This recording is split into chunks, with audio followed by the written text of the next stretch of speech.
حدیث نبوی صلی اللہ علیہ وآلہ وسلم۔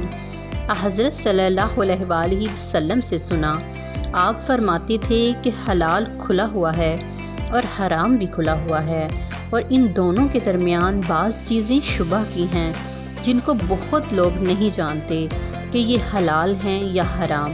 پھر جو کوئی شبہ کی چیزوں میں سے بچ گیا، اس نے اپنے دین اور عزت کو بچا لیا، اور جو کوئی ان شبہ کی چیزوں میں پڑ گیا، اس کی مثال اس چرواہے کی سی ہے جو چراگاہ کے آس پاس اپنے جانوروں کو چرائے۔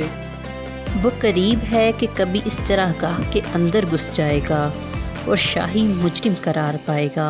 سن لو، ہر بادشاہ کی ایک چراگاہ ہوتی ہے۔ اللہ کی چراگاہ اس کی زمین پر حرام چیزیں ہیں، بس ان سے بچو۔ اور سن لو، بدن میں ایک گوشت کا ٹکڑا ہے، جب وہ درست ہوگا تو سب درست ہے، اور جہاں بگڑا سارا بدن بگڑ گیا، اور وہ آدمی کا دل ہے۔